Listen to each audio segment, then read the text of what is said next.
Thank you for listening to Depictions Media Radio.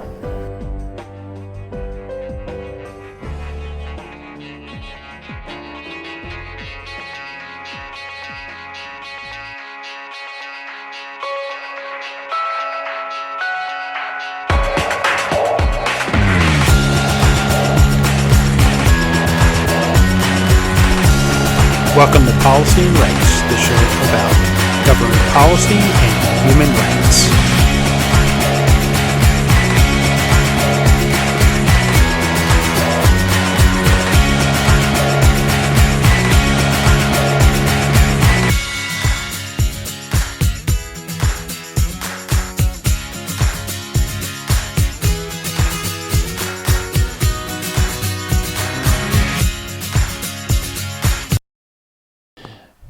Welcome back to Policy and Rights here in Depictions Media Radio. I'm your host, Michael Clogs.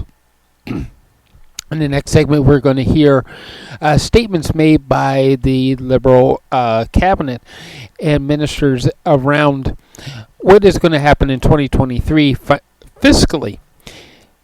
So, we've been facing massive inflation, and we've been facing a lot of different financial problems happening where, yes, there have been jobs recovered, but are those jobs actually going to cover the bills?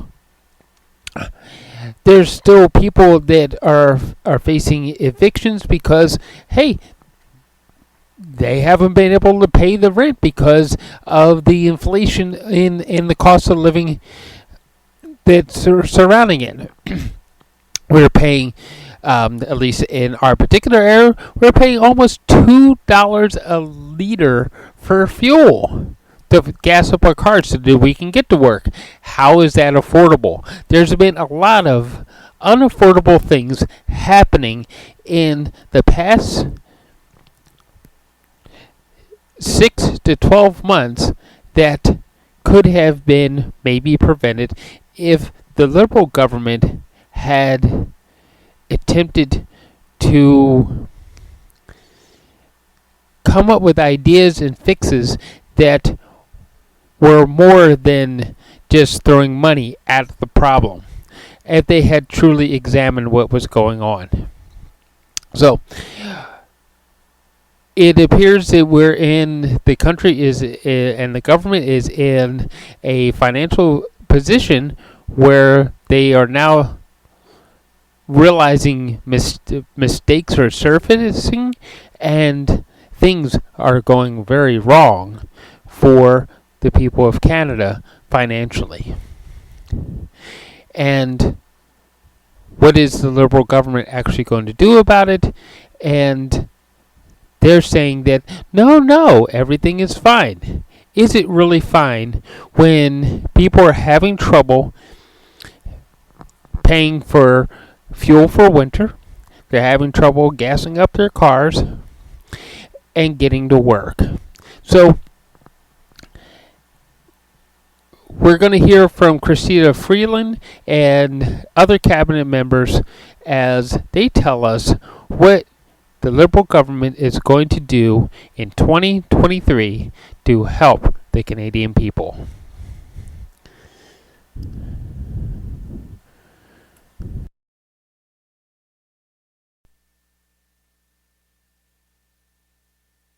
OK, bonjour tout le monde. Bonjour, je suis très content que vous êtes ici. On a eu une très utile, très constructive, très productive premier jour de notre retraite du cabinet. Ce matin et pendant le déjeuner, l'enjeu principal était l'économie. Je sais, nous savons que l'économie, c'est l'enjeu principal pour les Canadiens et Canadiennes. Nous avons discuté l'abordabilité pour les familles canadiennes et qu'est-ce que le gouvernement peut faire pour, comme nous avons dit dans le budget, dans l'énoncé économique de l'automne, qu'est-ce que nous pouvons faire toujours pour aider la croissance économique du Canada, pour créer plus d'emplois. So it has been a really good cabinet retreat, a really good discussion so far. The focus this morning and over lunch has been the economy. I think that is entirely appropriate. I think that is what Canadians are focused on as well. We have spoken a lot today about the challenges Canadian families are facing, and we have talked a lot about the work that we are doing as a government, that Canadians are doing, Canadian people, Canadian businesses, to increase Canada's economic capacity, to increase growth, and to drive the creation of more good jobs for Canadians. We spoke very much about the challenges ahead. There is a lot of uncertainty, a lot of volatility in the global economy. And we also spoke about the position of strength from which Canada enters this challenging period. Strongest economic growth in the G7 in 2022 so far, and a very strong jobs position, very strong December jobs numbers, and something that is really important to me, very record high labor force participation, and the highest participation in the labor force for women in prime working years. And I really emphasize that because for a Canadian, there are lots of things that affect your economic well-being. But I can't think of a single one that makes the biggest difference, that makes a bigger difference than whether you have a job or not. And when the COVID recession hit, our government's relentless focus was jobs, jobs, jobs. We knew that job loss was devastating for Canadians, and we have been working hard with Canadian people, with unions, with Canadian businesses to recover those lost jobs. We're now at more than 120% of the jobs lost to COVID, and that is really important for Canadians, for the people of Hamilton. Okay, je suis prête à répondre à vos questions. Minister, I'm wondering, Randy Boissonneau this morning said if we have less fiscal room, we won't be able to do as much. Is that the approach you're taking to budgeting, that some spending items that your government has promised will be taken off the table depending on how the recession plays out this year? I think that's the approach that governments should always take to putting together a budget. If there's less fiscal room, you can do less. We haven't seen that from your government, though. I disagree. I think that in the April budget and in the fall economic statement, we were very, very focused on taking a fiscally responsible approach. And if you look at Canada's economic performance, at Canada's fiscal picture in 2022 in the international context, we had last year the lowest deficit in the G7, the lowest debt to GDP ratio in the G7. And we pursued that approach for two reasons. The first was we understood that inflation was elevated, and that at a time of elevated inflation, it was really important for us not to pour fuel on the flames of inflation, not to make the Bank of Canada's job harder. And the second reason is we understood then and we understood now there's a lot of uncertainty in the world economy, and we have wanted to keep our powder dry. Minister Freeland, I wanted to ask you about that. Most of our NATO allies now seem to have made a comment about whether or not they want to send tanks to Ukraine. Why is Canada so reluctant to explain what we want to do on that front? Well, let me just start by saying that Canada is absolutely committed to supporting Ukraine, and we're going to be with the people of Ukraine for as long as it takes. And as finance minister, let me also add that I really believe that a clear, strategically viable and stable Ukrainian victory this year would be a big boost for the global economy and a big boost for Canada. And I say that because I think it's important for us as Canadians to understand we're supporting Ukraine because it's the right thing to do, because the brave and really smart resistance of the people of Ukraine, I think, has earned the admiration of the whole world.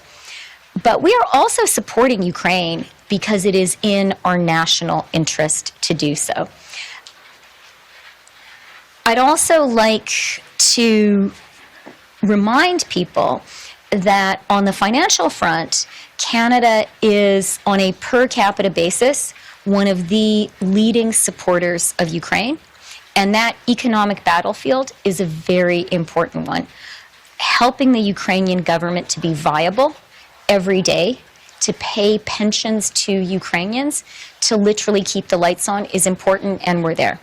Canada is also a very important military partner for Ukraine.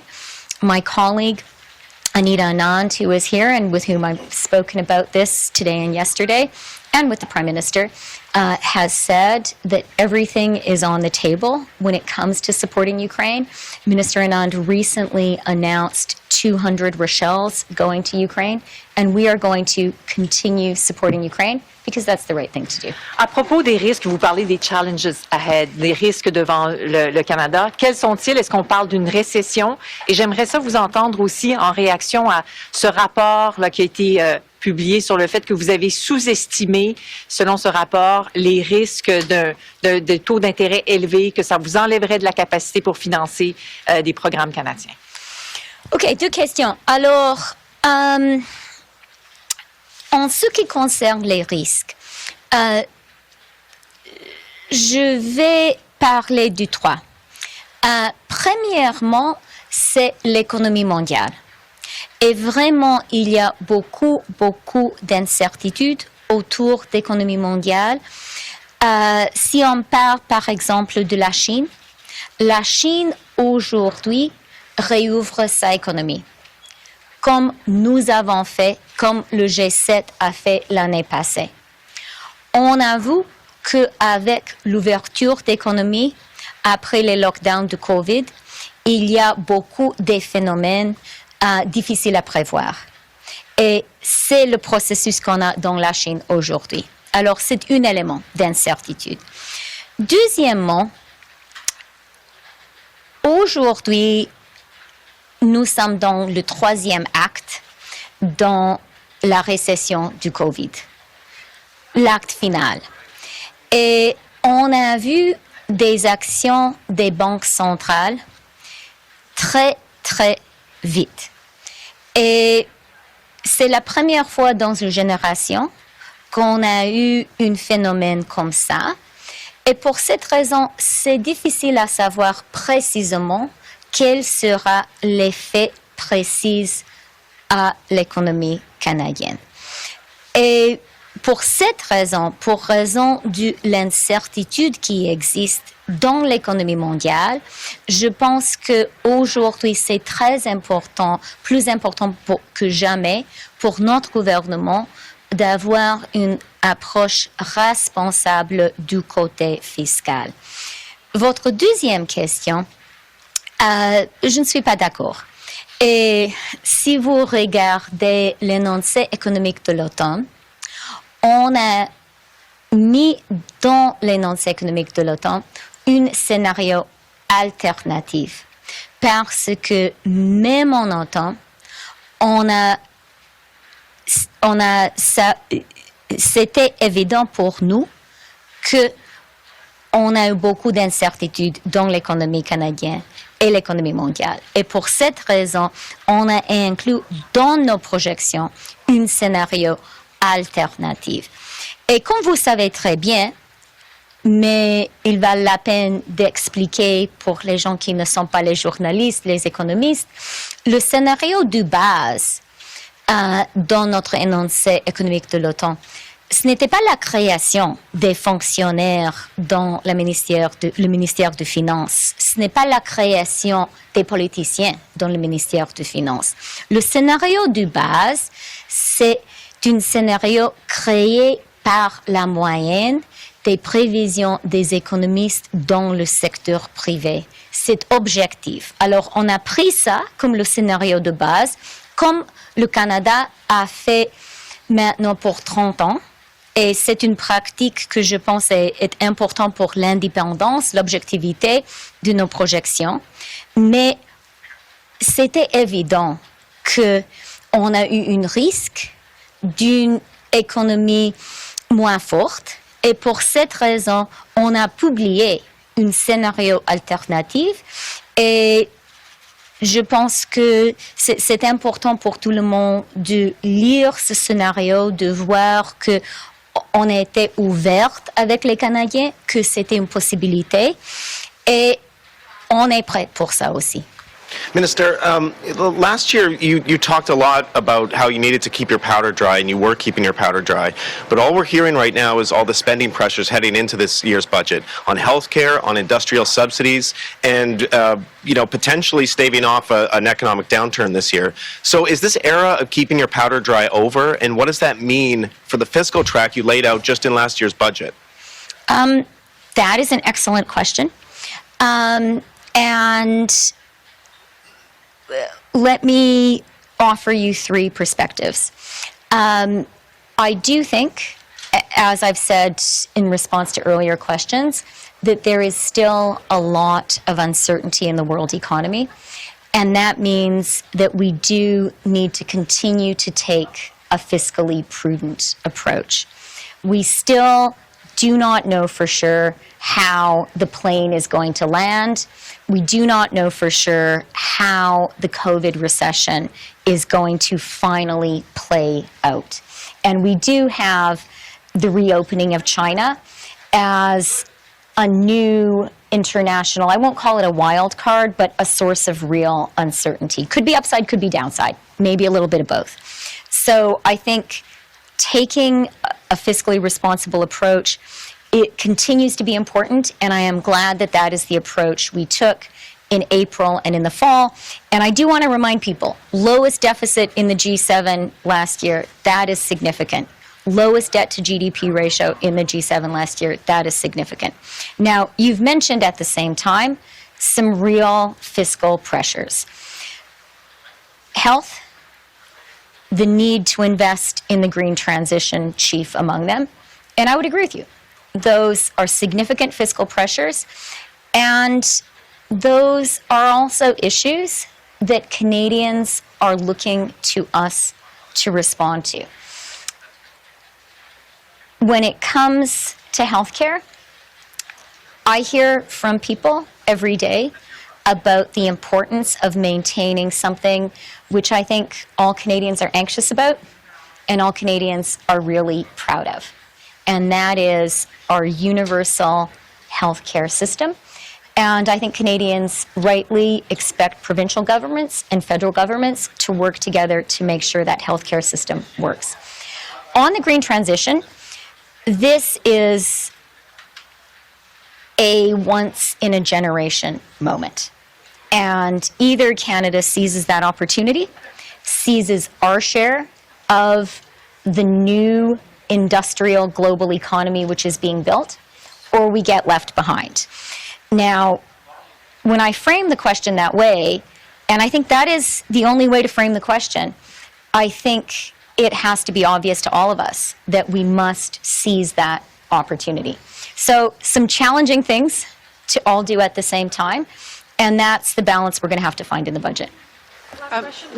Minister, on healthcare, can you just explain a little bit your thinking on what the fact that many provinces are either, many of the largest provinces are either at or close to budget surpluses, how that factors into your thinking about what you need to do in terms of federal contributions on a long-term basis, and whether you think actually, given all the uncertainty you've talked about in your own, that affects your own fiscal track, does it make sense to do a 10-year deal, a 7-year deal, a 5-year deal? Like, can you share a little bit of your thinking on that? Okay, well, first of all, let me thank you for the question, and that is a very important point.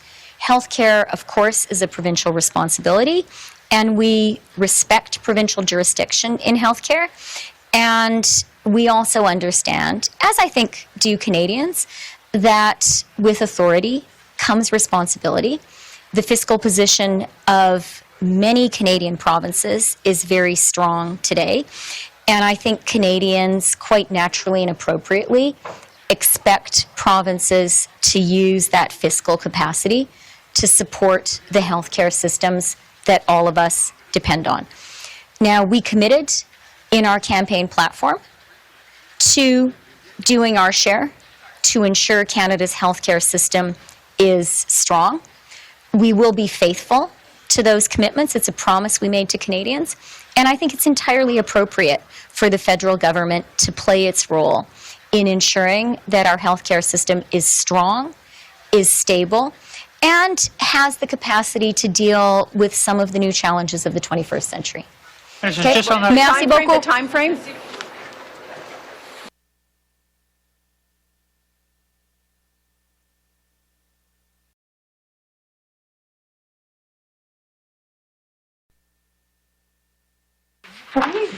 Réagir au rapport qui a été écrit en partie par M. Dodge cette semaine, qui dit que le gouvernement a sous-estimé les risques des taux d'intérêt élevés. Évidemment, plus le gouvernement prend de l'argent pour financer sa dette, moins il lui en reste pour ses programmes. Et finalement, il n'y en aurait peut-être pas alloué assez pour ses programmes.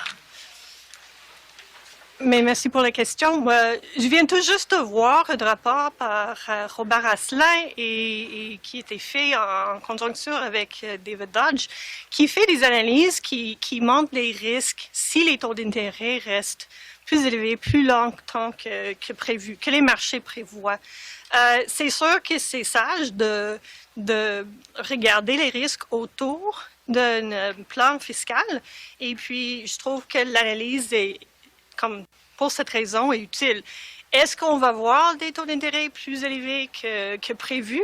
Bien, on ne sait pas. Pour être franche, on voit que l'inflation commence à baisser. On a vu le pic. Les banques centrales, non seulement au Canada, mais à travers le monde, disent, OK, peut-être on a un peu plus à faire, on ne sait pas, mais ça achève. Ça commence à achever. Donc, évidemment, il y a des risques des deux côtés. On peut voir une chute dans l'économie plus élevée qu'on pense, ou plus qu'on pense, parce qu'il y a beaucoup des effets des taux d'intérêt qu'on n'a pas vus encore. On va aller voir cette année, parce que ça prend du temps pour la politique monétaire d'agir. En revanche, on pourrait avoir un rehaussement des taux des pressions inflationnistes parce que la Chine vient d'ouvrir. Très bonne nouvelle pour eux autres, mais ça augmente la demande et pourrait créer des frictions au niveau de l'offre aussi. Alors, on verra. Est-ce que c'est ça que vous faisiez Est-ce que c'est ça que vous faisiez donner vos conseils au gouvernement? Vous présentiez votre état de l'économie? Mais on a parlé des enjeux économiques, ce qu'on voit arriver en ce moment, et puis ce qu'on voit peut-être venir, et qu'est-ce que ça veut dire pour la politique. Ils avaient envie de parler de l'économie, et puis peut-être je peux donner la parole à mes collègues qui pourraient ajouter aussi parce qu'ils ont participé. Just before you do in English, that first answer, can you just recap what your assessment is of that report, whether it's accurate, whether the government really is facing a very pessimistic scenario and has a $60 billion hole in their plans? So I just saw the report yesterday and had a chance to go through it very quickly. I have a very high regard for the authors. But I can't comment on whether it's accurate or not. I didn't redo their analysis. I think it's useful when we're looking at any forecast, whether it's a fiscal forecast or whether it is an economic forecast, to think about what could go right, but what actually could go wrong. And that's what that paper does. And for that reason, I think it's useful. You know, what people have on their minds is where are interest rates going to level out? And if they do come down or when they come down, how fast and by how much? And so, as I said in French, there are risks on the downside to the economic outlook. Evidently, we haven't seen all the effects of interest rates so far because it takes time for them to act. And you know, many forecasters say it's really going to be in the first 3 quarters of this year that we see the effects on GDP growth and on employment. On the other hand, and that's going to bring inflation down even more.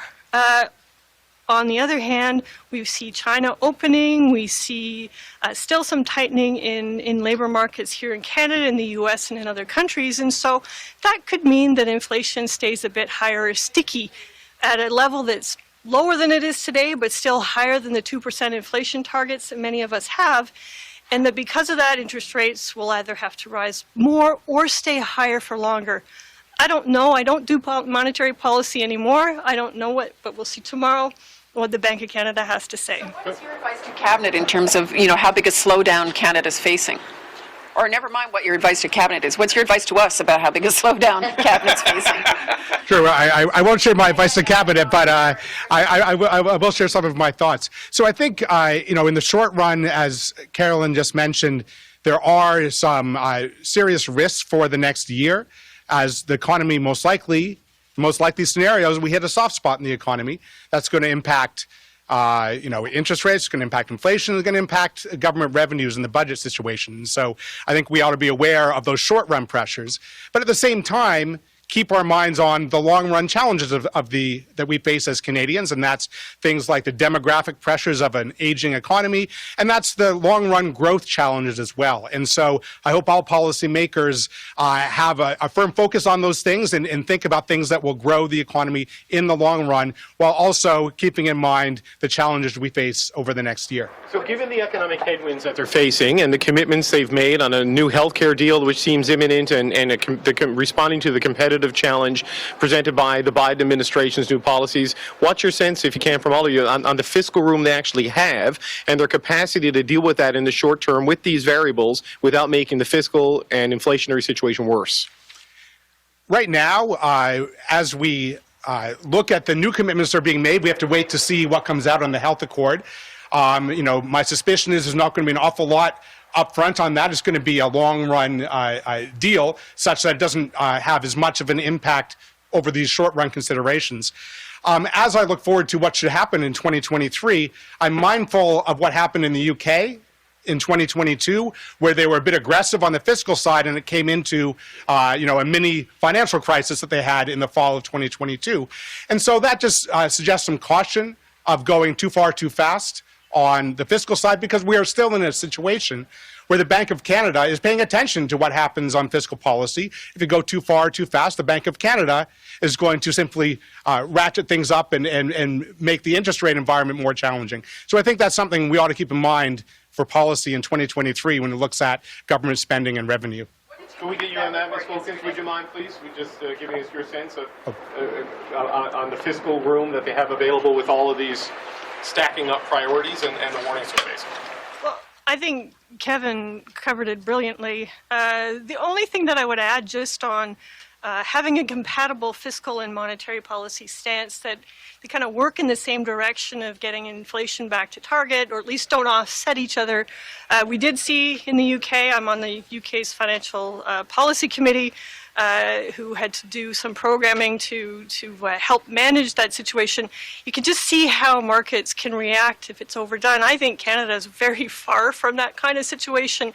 At the same time, we don't want more interest rates increases than are absolutely necessary to get back to where we need to go. And one of the reasons is household debt is just so high. And that means that relative to the past when we saw increases in interest rates, the impact on Canadians is just so, and therefore the economy is just so much greater. And so it may seem really difficult now to go through this period of slower growth that we're expecting to see and be higher unemployment, but at the same time, on the other side, we'll then be in much better shape than if we're impatient. Last thing, on the fiscal side, I don't think all fiscal expenditures are created equal, in the sense that some don't have an impact actually on demand immediately because they're rolled out over time. Others, not only do they increase the growth, but they increase trend growth, that growth that we can have without creating inflation, by increasing the supply, the productive capacity of the economy. And so I would urge everybody, when they look at what government expenditures are happening, to think about it through that lens. Can you give us an example? Can you give us an example? What is an example of what would be too stimulative right now that would be working at crosswinds with the Bank of Canada? I'm not going to give you a specific example. I can give you a rule of thumb. Rules of thumb always get out of date, so use it with caution. But but a sustained $5 to $7 billion in spending, according to some models, depending on what the spending is, can be equivalent to about 25 basis points in interest rates. So you can calculate that number yourselves. Can I ask you, for people who are watching this cabinet retreat right now and they're going, okay, is the government going to come out of this and do something to make life easier for me financially? I'm really feeling the pinch right now. What would you say to Canadians about whether that's a prudent course of action? Like, I just wanted a really accessible thing that the folks at home can. I think it's most likely over the next year that there's going to be soft patch in the economy. And I think all policymakers should keep that in mind, whether that's making sure that the employment insurance system is ready, whether that's thinking about another round of income transfers to lower income folks in a targeted way. Those are the kind of policy measures you might consider when the economy hits a slow patch. Are we on track for a soft landing right now, do you think? Like, how do you assess the likelihood of a soft or hard landing this year? I'm not a great economic forecaster, so I'm going to pass on that one. But I will take on the fiscal report.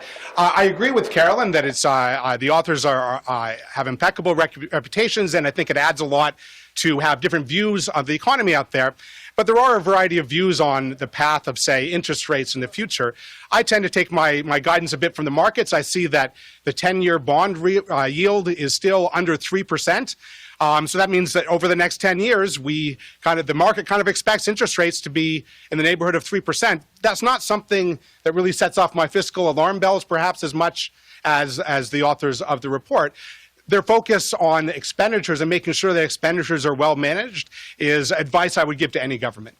Ms. Wilkins, do you see us on track for a soft landing, or are you worried about how this year is going to play out? Well, I'm no longer in the business of economic forecasting either, but I would say that we can expect the economy to slow significantly. We can expect that the unemployment rate will rise, both here in Canada and in other jurisdictions like the U.S., Europe, the UK. Whether or not we'll have a hard landing is something that no one really knows, but I wouldn't rule it out. In any good plan, you think about a range of possible outcomes, of which a recession, whether it's mild or a little bit more severe, is something that we'll see. I think the thing to remember is that to get inflation down, we need time, because that means that the past increases in oil prices will just fall out of the index. They call that base year effects. As demand slows, the pressures on other prices like goods and services will also ease off. I think the question in everybody's mind is, will they ease up enough to get down to 2? Not just steady out at 3 or 4%, without a significant slowing in the economy. And that means, just to give an idea, we have the unemployment rate in Canada at around 5%. Pre-pandemic, people thought that the natural rate, or the NAIRU, where you have unemployment where it doesn't create inflation, is in the 6% range. So clearly, it means that to get inflation down in that way of thinking, especially in services where wage pressures tend to feed into, we're going to need an increase in unemployment. Madame Wilkins, en français là-dessus, est-ce que vous vous attendez, à quel point vous vous attendez à un ralentissement de l'économie et à des pertes d'emplois? Mais il n'y a personne qui le sait en ce moment. Ce qu'on sait, c'est que la plupart des effets de la politique monétaire, le resserrement de la politique monétaire qu'on a déjà eu aux États-Unis, en Europe et ici, on ne les a pas vus encore. Alors, ça va venir dans les trimestres qui s'en viennent en 2023 déjà. Et puis, avec ça, on va voir une augmentation du taux de chômage. Il y a plusieurs prévisionnistes qui croient qu'on va voir soit un ralentissement ou une récession qui est très, très légère.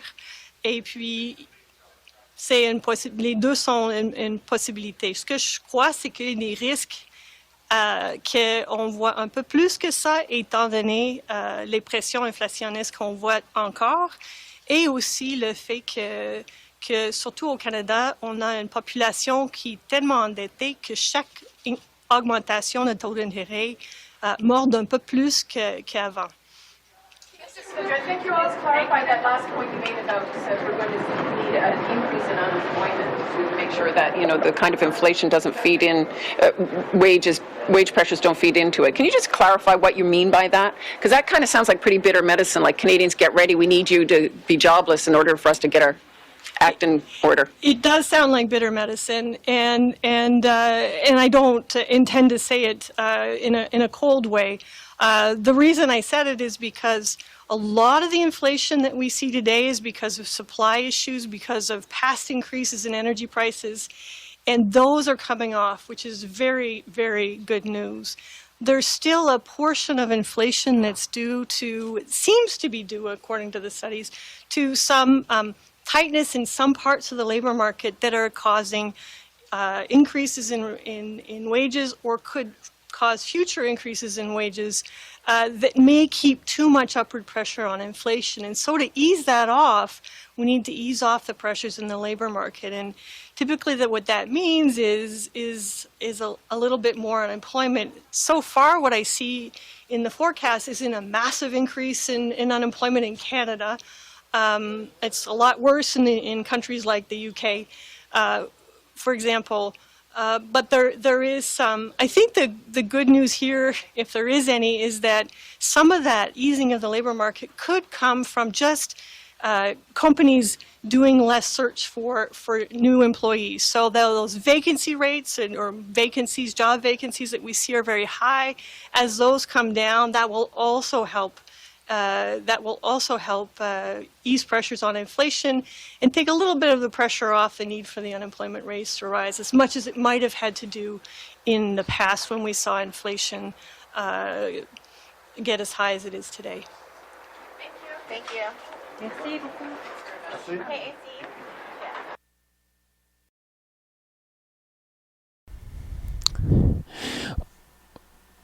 Well, there we have it. They answered some questions, but do we really have answers as citizens? Do we really know what is actually happening? Are we absolutely sure about everything that the government is saying that they're going to do and what they should do?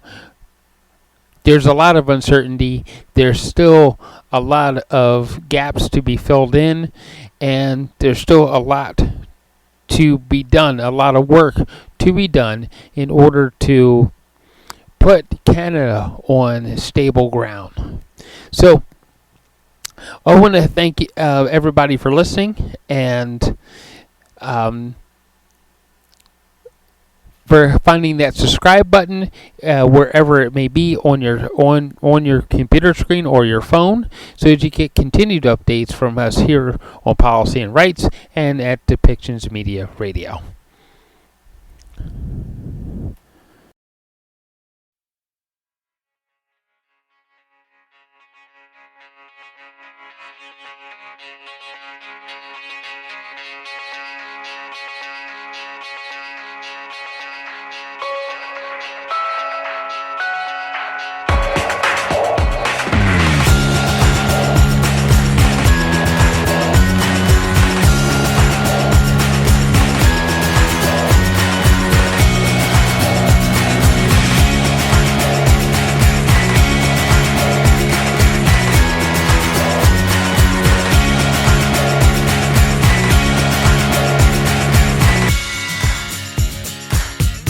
This show has been produced by Depictions Media.